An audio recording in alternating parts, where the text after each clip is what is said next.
After Business, l'écho vu de Chine, avec Radio Chine Internationale. Bonsoir à tous et bienvenue dans Chine Éco, le rendez-vous sur la Chine et les entrepreneurs. Ce soir encore, on parle de Covid et on va parler de l'après-Covid avec un patron français installé en Chine à Shanghai.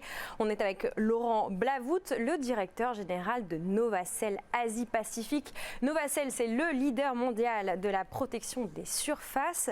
Et Laurent est en Chine depuis plus de 20 ans. Il gère actuellement une équipe de presque 25 personnes à Shanghai. Alors Laurent, on vous appelle ce soir parce que nous, on est encore en plein confinement, mais la Chine, elle, est en train de continuer à se déconfiner.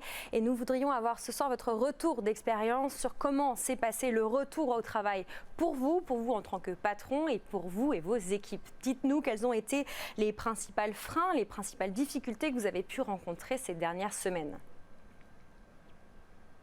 Bien sûr. Alors effectivement, la Chine a fait face à ce virus terrible Covid-19 fin janvier et a mis en place très vite beaucoup de mesures pour le contrer. Nous-mêmes avons repris le travail le 10 février.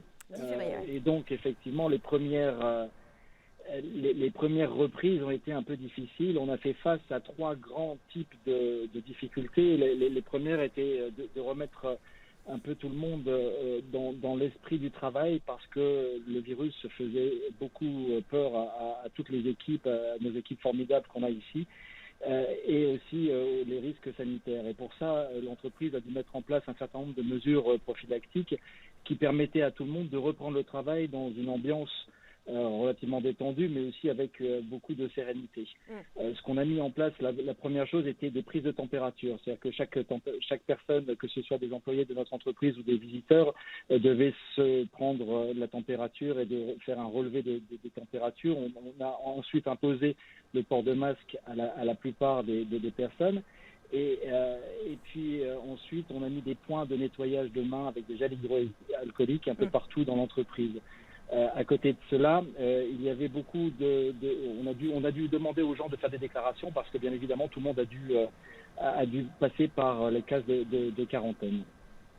Ça a été une des plus grosses difficultés parce qu'on a dû aussi contrôler bien évidemment les va-et-vient de toutes les personnes qui passaient par l'entreprise. Et y compris vos visiteurs extérieurs, on imagine, pas seulement les employés.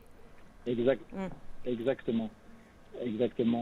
Le deuxième point de difficulté qu'on a rencontré, c'était la logistique. Alors la logistique, on est une entreprise commerciale, donc on a l'habitude d'envoyer des produits un peu partout en Chine à partir de nos service centers à Shanghai et à Qingdao. Et dans ce contexte de Covid-19, c'était un gros problème parce que les villes en fait n'autorisaient pas les transports et les chauffeurs à faire des allers-et-retours dans la journée ou dans les jours qui étaient habituellement nécessaires pour faire la distance. Oui, donc l'activité commerciale complètement à plat. Chaque chauffeur au retour devait faire une quarantaine, et ce qui était très difficile. Et donc, on a été au début tributaire de ces problèmes.